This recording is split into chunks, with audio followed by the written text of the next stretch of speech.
Good evening, you're watching TKC Daily, where we make sense of the global events with straight facts and sharp analysis. Before we dive into today's stories, I just want to take a moment to say thank you. Last week we had some 17,000 views in just 1 week, and beyond numbers, your amazing comments and support truly keeps me going. They really motivates me. So whether you are here for the first time or you never miss an episode, I really appreciate each one of you. Thank you very much for giving your time. Today's episode is packed with major political and financial shocks that you need to know about. First up, Marine Le Pen's political career may be over. France's far-right leader is facing a potential possible jail sentence and an election ban. What does this mean for the future of France? I'll tell you everything about it.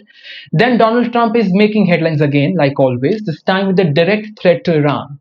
He's promising, and I quote, bombing like they have never seen before. But why now? What's really going on? We will decode it. Speaking of Trump, he just dropped a hint that has everyone talking. Could he actually go for a third term as the president? It sounds crazy, right? But we'll break down how it might be possible. Next, we turn our attention to UK, United Kingdom, where young people, young voters are losing faith in democracy. A shocking new poll reveals that many are even open to dictatorship. What's behind this worrying trend? We'll decode. And finally, two of the world's most legendary investors, Warren Buffett and Li Ka-shing, are holding cash. Buffett's cash pile is now staggering 334 billion US dollars. What does this mean for the markets? And should you, the investor, be worried? It's a huge show today, so let's dive right into it. Tonight we start with a political earthquake that shakes France. Marine Le Pen, one of most powerful and controversial figures in French politics, has been banned from running for office for next 5 years. This decision means she is out of the 2027 French presidential race, a contest where she was widely expected to be the front runner. So what happened? What does this mean for France and her party and the future of European politics? Let's talk about it now. First of all, let's understand the whole matter. What's going on? Marine Le Pen, the leader of the far-right National Party, National Rally RN, and a three-time presidential candidate, was convicted of embezzling the European Union's fund. The court found that she and her party used EU's money, European Union's money, for parliamentary assistance to pay party operatives, a scheme that reportedly cost EU taxpayers some 2.9 million euros. The court handed her a 4-year prison sentence, though 2 years are suspended, and the remaining 2 can be served under electronic surveillance rather than in a jail cell. But that's not all. The biggest blow, a 5-year ban from running for public office, which applies immediately, meaning she will not be eligible to contest the 2027 presidential elections. Well, this is nothing short of a political bombshell for France. Le Pen was one of the most popular figures in French politics, coming closer than ever to the presidency in 2022, when she secured some 41.5 of the percent of the vote against Emmanuel Macron. With Macron constitutionally barred from running against her in 2027, many believe Le Pen had her best shot at winning. Her disqualification creates a power vacuum now in the far-right movement, forcing her party to rethink its strategy. Jordan Bardella, a rising star in the RN and Le Pen's close ally, is now being seen as a potential candidate to replace her. But will he have the same appeal as Le Pen, who spent years and years softening the image of party, the extremist image of the party? Le Pen and her supporters have slammed the ruling as politically motivated. They argue that the judicial system is weaponized to block her from power, effectively removing one of Macron's strongest opponents from the race itself. Even some of her political rivals, including leftist leader Jean-Luc and Prime Minister himself, have expressed concern, saying, and I quote, that removing a candidate through the courts rather than elections is dangerous for democracy. So what happens next? Le Pen has already signaled her intention to appeal the decision, which means the legal battle is far from over. If the courts overturn her ineligibility, she could still return to the race. However, as of now, France's most formidable and famous far-right politician is out of the game, is out of the picture. This verdict doesn't just shake the politics of France, the French politics, it also alters the balance of power in Europe. Without Le Pen, the far right will have to rethink its approach. But the question is, will party survive without her, without its most recognizable leader figure? Or is this just a temporary setback for her because she's going to make a dramatic turn, a dramatic return? This is the question that only time can answer. Let's talk about Donald Trump, who has issued his biggest threat against Iran yet, warning of, and I quote, bombing the likes of which they have never seen before. Why? It's US President's latest attempt to pressure Tehran into negotiating a nuclear deal after America pulled out of the previous agreement in 2018. So you might be wondering, could this lead to war? So let's break it down. On March 30, Trump didn't mince words. In an interview with NBC News, he issued a stark warning. If they don't make a deal, there will be bombing. It will be bombing the likes of which they have never seen before. Trump also hinted at imposing secondary tariffs on Iran if they refuse to negotiate, similar to the economic pressures he applied on them, on Iran, during his first term. His comments come after the letter that he has sent to Iran's supreme leader urging Tehran to engage in talks in diplomacy. Trump's administration is reportedly working on a new agreement that would completely dismantle, I repeat, completely dismantle Iran's nuclear program. He told Fox News, I have written them a letter saying, I hope you're open to negotiations because if we have to go in military, it's going to be a terrible thing. I think terrible is his new famous word. So what has been Iran's response? The Iranian president firmly rejected direct negotiation with Washington. He said, we don't avoid talks, he said, but they have to prove that they can build trust. However, Iran's left open the possibility of indirect negotiations through the way of Oman, signaling that diplomacy isn't entirely off the table. It's not over yet. Tehran, however, has not taken Trump's threat lightly. Reports suggest Iran has placed missiles on high alert within underground facilities designed to withstand airstrikes. The Islamic Republic also released the footage of its underground, and I quote, missile city displaying its advanced weaponry. Additionally, Iranian state media has listed US military bases in West Asia as potential targets. The ongoing tensions stem from the 2015 Iran nuclear deal, formerly known as Joint Comprehensive Plan of Action (JCPOA). Under this agreement, Iran agreed to curb its nuclear program in exchange for sanction relief. However, Trump withdrew this deal in 2018, reimposing severe sanctions on Tehran. What did they do in response? In response, Iran significantly expanded its uranium enrichment program, and Trump's latest push includes a 2-month deadline for Iran to agree to a new deal. But with Tehran refusing to negotiate under US pressure, the situation remains highly volatile. So could this lead to a military confrontation? Well, experts warn if Trump follows through with military action, it could ignite a broader conflict. You see, Iran has the largest ballistic missiles in the West Asia, capable of striking targets over 2,000 kilometers away. Any US strike could provoke retaliation against American bases, and not only American bases, but their allies as well, dragging the whole region into war. Iran's supreme leader has responded sharply, warning that the United States would receive, and I quote, a strong reciprocal blow if it acts on the Trump threats. As the saying goes, those who fail to learn from the history are doomed to repeat it. The US and Iran have danced on the edge of conflict before as well, but this time the stakes are much higher. Trump's threats, Iran's defiance, and ever-present risk of escalation creates a volatile mix, a deadly combination. With Iran's missile on high alert and Trump doubling down on his rhetoric, the world watches anxiously. We all watch anxiously. Will this be another case of all bark and no bite, or the region is on the brink of a catastrophic war? As both sides refuse to blink, one thing is certain: if diplomacy fails, the consequences could be the likes of which we have never seen before. They say power is addictive. Once someone gets the taste of it, they often want more, sometimes far beyond what the rules allow. History is full of leaders who, after gaining control, refused to let it go. From Franklin D. Roosevelt's unprecedented four-term presidency to Vladimir Putin's strategic reshuffling of power, the hunger for leadership is a familiar story. Now, the US President Donald Trump is hinting at similar ambition, a potential third term.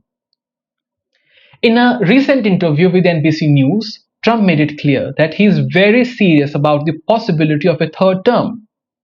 When asked directly, he responded, I'm not joking. I'm not joking, he said. There are methods by which you could do it. For years, Trump has floated the idea of staying in office beyond two terms. While many dismissed it as a joke, his latest comments suggest he is genuinely considering ways to challenge the norms.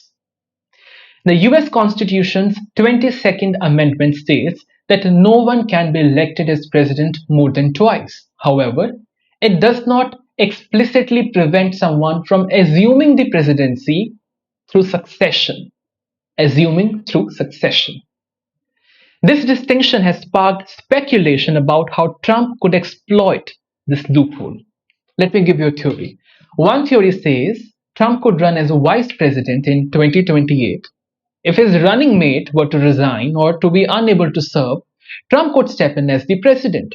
The same strategy could theoretically be repeated in 2032 as well, depending on his health and political influence. Sounds crazy, right?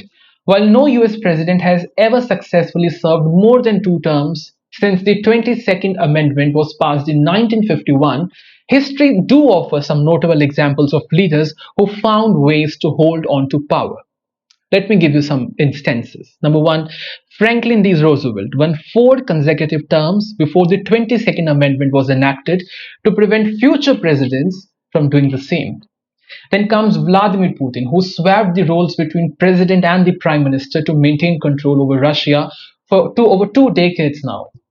Then comes Hugo, who altered Venezuela's constitution to remove term limits entirely, extended his rule until his death.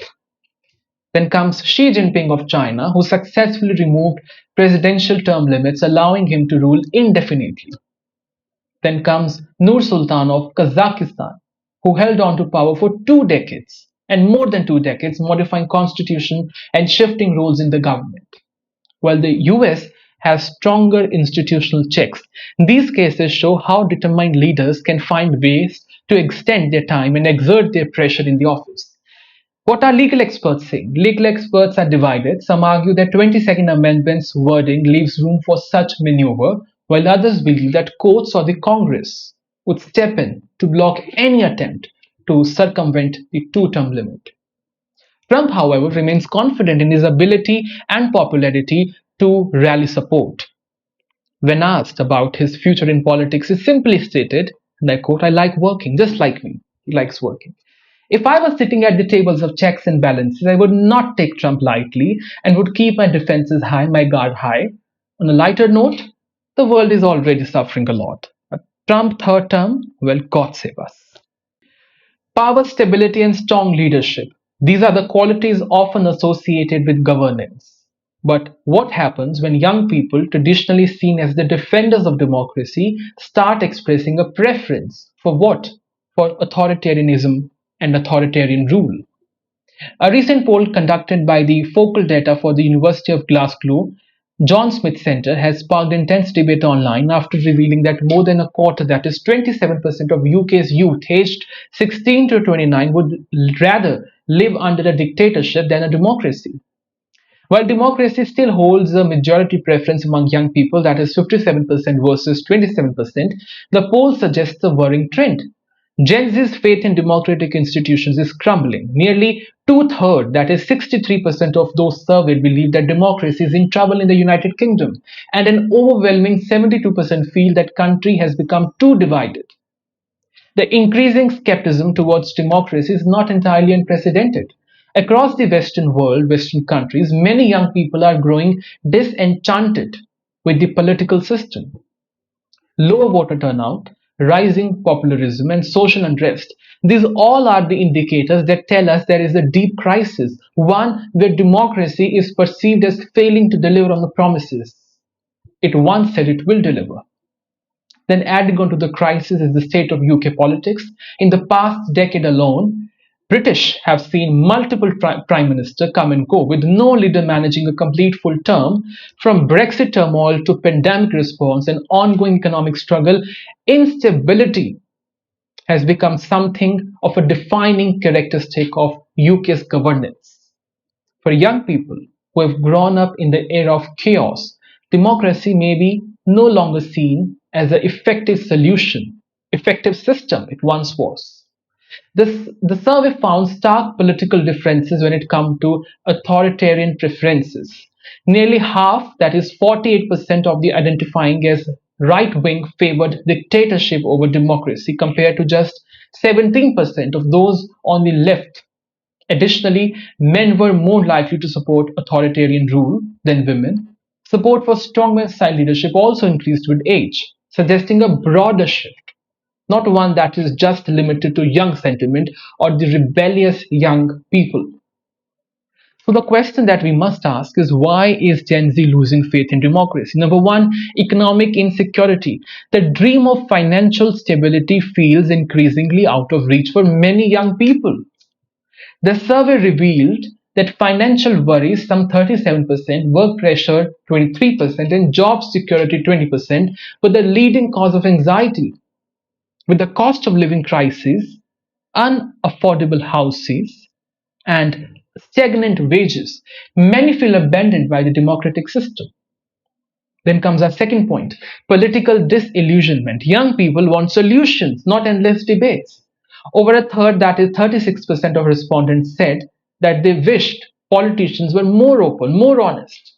A similar percentage, that is 27%, wanted to see more young leaders in politics, while other 27% believed that government should prioritize issues that directly affect them, such as affordable houses, NHS investment, lower taxes for lower earners. The final point, social division and mistrust. With nearly three quarters, that is 72% of respondents believing that UK has become too divided, there is a sense that democracy, rather than uniting people, is fostering political and social fractures. This may explain why some view dictatorship as a way to enforce orders and stability. Let me tell you that history is filled with examples of democracies sliding into authoritarianism when people feel unheard. Germany, for example, in the 1930s saw a democratic republic give way to dictatorship due to economic struggles and social instability. More recently, leaders like Hungary's Viktor and Turkey's Erdogan has leveraged democratic systems to gradually centralize power. So the question is, could the UK experience a similar shift? While strong democratic institutions exist, growing young dissatisfaction is a warning sign that cannot be ignored. Despite the concerning numbers, the polls also revealed optimism. Nearly two-thirds, that is 63% of respondents, said that they remain hopeful about the personal futures. 72% described themselves as rather or very happy. This suggests that while they may be disillusioned with the system, they still hold hope. And I say again, hope for positive change. The key takeaway, it is that democracy must evolve to meet the need of young generation. If leaders fail to address economic and social concerns, the frustrations could translate into deeper political shifts, one that may not favor the democracy. One is known as the Oracle of Ohama and other as Superman. Warren Buffett and Lee Ka-shing are two of the most respected investors in the West and the East, now that both in their 90s and just 2 years apart in age are holding cash. Is it a sign of looming financial downturn? Buffett's Berkshire Hathaway has amassed a record 334 billion US dollars in cash, accounting for 29% of its total assets. Meanwhile, Lee Ka-shing's company has been steadily deleveraging, holding cash from its sale of European tower assets and possibly becoming debt-free after selling most of its ports to a BlackRock-led consortium for some 19 billion US dollars. Neither investor is rushing to reinvest, and that raises serious question about where the world economy is headed. Both Buffett and Lee have a long history of knowing when to cash out. During the 2008 financial crisis, Buffett's investment in Bank of America yielded over $30 billion in profit. Lee knows for its impeccable market timing, sold a controlling stake in UK mobile operator Orange in 1999 for $15 billion right before the dot-com crash. In 2017, he sold a Hong Kong skyscraper for a record 5.2 billion US dollars just a year before the market peaked. The fact that these legendary investors are now sitting on unprecedented cash reserves suggests that they might see storm clouds ahead. If history is any guide, they don't hoard cash unless they believe that better opportunities will emerge after a major correction. Buffett's strategy is very simple and straightforward. He has repeatedly warned that US stock market is overvalued, particularly based on his famous indicator, the Buffett indicator, which compares the total stock market value to the GDP gross domestic product. With the ratio at record heights, Buffett's reluctance to buy suggests he believes the market is overheated. Lee's actions are more intriguing. His decision to sell his company's port operation outside China, despite Beijing's reported displeasure, suggests he might see a structural downturn in global trade. Could this be linked to the geopolitical tension of Donald Trump imposing Trump tariffs, as I like to call them? So should you and we, the investors, be worried? Well, holding cash doesn't necessarily mean a market crash. However, it definitely indicates that these seasoned investors see better opportunities in waiting. It's easy to get caught up in the market current rally, but if two of the world's greatest investors are stepping back, it might be wise to ask why. As Buffett famously said, be fearful when others are greedy and be greedy when others are fearful. Right now, he and Li Ka-shing seems to be the fearful camp. That should give the rest of us something to think about. And that's all I have for you on the show tonight. I will see you tomorrow. Good night.